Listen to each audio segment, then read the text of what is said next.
ವ್ಯಕ್ತಿತ್ವ ಹೊಡಿಬೇಕಂದ್ರೆ ಅದು ಭಗವಂತನ ಒಬ್ಬನಿಂದನೇ ಸಾಧ್ಯ. ತುಳಿಬೇಕಂದ್ರೆ ಅವನ್ ತುಳಿಬೇಕು, ಯಾರು ಏನು ಮಾಡಕ್ಕಾಗಲ್ಲ. ಅದಕ್ಕೆ ಉದಾಹರಣೆ ಒತ್ತು ಸಂತೋಷ ಒಬ್ನೇ ಬಿಗ್ ಬಾಸ್. ನಾನು ಒಳಗಡೆ ಸಿಚುವೇಶನ್ ನಾನು ಯಾಕೆ ಹೊರಗಡೆ ಬರ್ಬೇಕು ಅಂತಂದ್ರೆ ಅವತ್ ನನಗೆ ಉದ್ದೇಶ ಇದ್ದಿದ್ದು. ಯಾಕಂದ್ರೆ ನನ್ ಜನಕ್ಕೆ ನಾನು ಏನು ಹೇಳಕ್ಕಾಗಿಲ್ಲ. ನನ್ ಜನನ ಬಿಟ್ಟು ನಾನು ಎಲ್ಲೋ ಬಂದು ಒಳಗೆ ಸೇಫ್ ಆಗ್ಬಿಟ್ಟೆ ಅಂತ ನನ್ ಮನ್ಸ್ ಕನ್ಸ್ಬಿಡ್ತು. ನಾನು ಅವಾಗ ಹೇಳ್ದೆ, ನಮ್ ತಾಯಿ ಬಂದು ಒಂದೇ ಮಾತು ಹೇಳ್ತಾರಪ್ಪ, ಜನ ನೀನ್ ಒಳಗಡೆ ಇರ್ಬೇಕಂತ ಕಳಿಸಿರೋದು, ನೀನ್ ಹೊರಗಡೆ ಬಂದು ಏನ್ ಕೊಟ್ಟಂಗಾಯ್ತು ಅವ್ರಿಗೆ ಅಂತ. ಅವಾಗ ನಾನು ಒಳಗಡೆ ಇದ್ದು ಅವ್ರಿಗೆ ಆಟದ ಮುಖಾಂತರ ಏನ್ ಕೊಡ್ಬೇಕು ಆಟದ ಮುಖಾಂತರ ಕೊಟ್ಟು ಮಾತು ಎಲ್ಲಾಡ್ಬೇಕು ಅಲ್ಲಿ ಆಡಿದ್ದೀನಿ. ಮಾತೆ ಆಡ್ಬೇಕಂತ ಆಡಿರೋರು ಆಡೋರೆ, ಅದು ಅವ್ರ ವೈಯಕ್ತಿಕ. ಆಮೇಲೆ ಅಲ್ಲಿ ಆಟ ಅಂತ ಬಂದಾಗ ಬಿಗ್ ಬಾಸ್ ಮನೆ ಒಳಗಡೆ ಏನೇ ನಡೆದಿದ್ರು ವೈಯಕ್ತಿಕ ಯಾವುದೂ ಇಲ್ಲ, ಅದು ಅಲ್ಲಿಗೆ ಅಷ್ಟೇ ಮುಗೀತು. ಹೊರಗಡೆ ಏನೇ ನಡೆದಿದ್ರು ನಾನು ಇಲ್ದವಾಗ ಕೆಲವೊಂದಕ್ಕ ಕಾಲೈ ಕಸ್ಮೈ ನಮ ಅಂತ ಕಾಲ ಉತ್ತರಗಳು ಬರ್ತಾ ಇರ್ತವೆ. ಮತ್ತೆ ಯಾವುದೇ ಒಂದು ಪರ್ಸನಲ್ ಆಗ್ಲಿ ಒಬ್ಬ ಪರ್ಸನಾಲಿಟಿ ಬಗ್ಗೆ ಮಾತಾಡ್ಬೇಕಂದ್ರೆ ಆ ವ್ಯಕ್ತಿ ಇದ್ದವಾಗ ಮಾತಾಡಿದ್ರೆ ಆ ಪ್ರಶ್ನೆಗೂ ಉತ್ತರ ಚೆನ್ನಾಗಿ ಸಿಗುತ್ತೆ, ಅದರ ವಿಮರ್ಶೆ ತುಂಬಾ ಚೆನ್ನಾಗಿ ಬರುತ್ತೆ. ವ್ಯಕ್ತಿ ಇಲ್ದಿರ ಇರೋವಾಗ ಯಾರೇ ಇರ್ಬೋದು ಮಾತಾಡಿದ್ರೆ ಅದ್ರ ಅರ್ಥ ಏನು ಅಂತಂದ್ರೆ ಅಲ್ಲಿ ಝೀರೋ ಏನು ಇಲ್ಲ ಅನ್ನೋದು ಕ್ಲಿಯರ್ ಆಗಿ ಗೊತ್ತಿರುತ್ತೆ ಅಲ್ವಾ. ಆಗ ಆ ಕಾರಣಕ್ಕೆ ನಾನು ಯಾರ ಹೆಸರು ಇಲ್ಲಿ ಇಂಥ ವೇದಿಕೆಗಳನ್ನ ನಾನು ಬಳಸಕ್ ಇಷ್ಟಪಡಲ್ಲ. ನನ್ನ ಕಾಪಾಡಿ ನಾನು ಇಲ್ಲೋರ್ಗು ಎತ್ಕೊಂಡ್ಬಂದಿರೋ ಜನ ಮುಂದೆ ರೇಸ್ ಮುಖಾಂತರ ನಾನು ಜನದ ಜೊತೆ ಇರೋದನ್ನ ನಾನು ಪ್ರೂವ್ ಮಾಡ್ಬೇಕು. ಯಾರೋ ಕೆಲವ್ರು ಹೇಳಿದ್ರು ರೇಸಲ್ಲಿ ಏನೇನೋ ಮಾಡಿದ್ರು ಅಂತ, ಅದಕ್ಕೆ ಸಪ್ಲಂ ತಾಯಿನೇ ಉತ್ತರ ಕೊಡ್ಬೇಕು. ಅದಕ್ಕೆ ನಾನು ಆಯಮ್ನಿಂದನೇ ಉತ್ತರ ಕೊಡಿಸ್ತೀನಿ.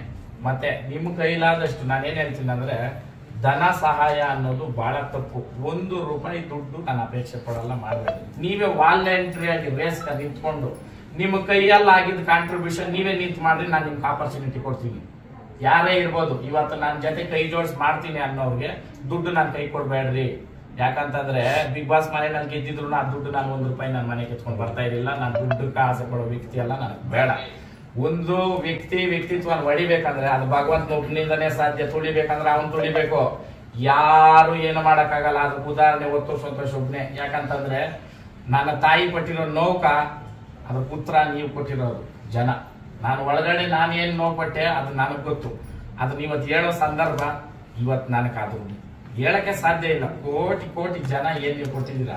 ಇನ್ನ ಒಂದು ಉದಾಹರಣೆ ಕೊಡ್ತೀನಿ. ನಾನು ಓಟ್ಸ್ ಬಿತ್ತಲ್ಲ, 1 ರೂಪಾಯಿ ಅಂತ ಬಿದ್ದಿದ್ರೆ ಇವತ್ತು ಎಷ್ಟು ಕೋಟಿ ಸಾಕು ನಾನು ಅಲ್ವಾ. ಅದೊಂದೇ ಸಾಕು. ನಾನು ಯಾವ ಗೆಲುವು ಸೋಲ್ನ ಒಂದು ನಾಣ್ಯದ 2 ಮುಖ ಅಂತ ತಕೊಬೇಕು. 5 ನಿಮಿಷ ಗೆಲುವು ನಿಕ್ಕೊಳಕ್ಕಾಗೋದು, ಸೋಲ್ನು ಅಷ್ಟೇನೇನೆ. ಜೀವನ ಪರ್ಯಂತ ಗೆದ್ಕೊಂಡೇ ಇರಕ್ಕಾಗಲ್ಲ, ಜೀವನ ಪರ್ಯಂತ ಸೋತ್ಕೊಂಡಿರಕ್ಕಾಗಲ್ಲ. ಎರಡೂನು ತಗೊಂಡ್ಬೇಕು. ಸೋತಿದ್ದೀರಿ ಅಂತಂದ್ರೆ ನಾವು ಸೋತಿದ್ದೀರಿ ಅಂತ ಒಪ್ಕೊಂಡವಾಗ ಇನ್ನೊಬ್ಬನ್ ಗೆದ್ದವನೇ ಅಂತ ಅನ್ಸ್ಕೊಳಕ್ ಸಾಧ್ಯ ಅಲ್ವಾ. ಅದಕ್ಕೆ ಫೈನಲಿಸ್ಟ್ ಅಂತ ಯಾರು 6 ಜನ ನಾವಿದ್ರೆ ಅವ್ರವ್ರ ತರದಲ್ಲಿ ಆಡ್ಕೊಂಡು ಬಂದಿದ್ದು. ಕಪ್ಪು ಒಬ್ರು ಎತ್ಕೊಂಡು ಹೋಗಿರ್ಬೋದು, ದುಡ್ಡು ಒಬ್ರು ಎತ್ಕೊಂಡು ಹೋಗಿರ್ಬೋದು, ಅದು ಜನಗಳ ನಿರ್ಧಾರಕ್ಕೆ ನಾವು ತಲೆ ಬಾಗಲೇಬೇಕು. ಅದಕ್ಕೆ ನಾನು ಗೌರವ ಕೊಡ್ತೀನಿ. ಮತ್ತೆ ಬಿಗ್ ಬಾಸ್ ನಾನು ಅವತ್ತು ಅದೇ ಗೌರವ, ಇವತ್ತು ಅದೇ ಗೌರವ. ನಾನು ಕೊನೆ ಉಸಿರಿರೋವರೆಗೂ ನನಗೊಂದು ವೇದಿಕೆ ಕಲ್ಪಿಸ್ಕೊಟ್ಟಿರ್ತಕ್ಕಂಥ ಬಿಗ್ ಬಾಸ್ಗೆ ನಾನು ಯಾವತ್ತೂ ಚಿರೋಣ.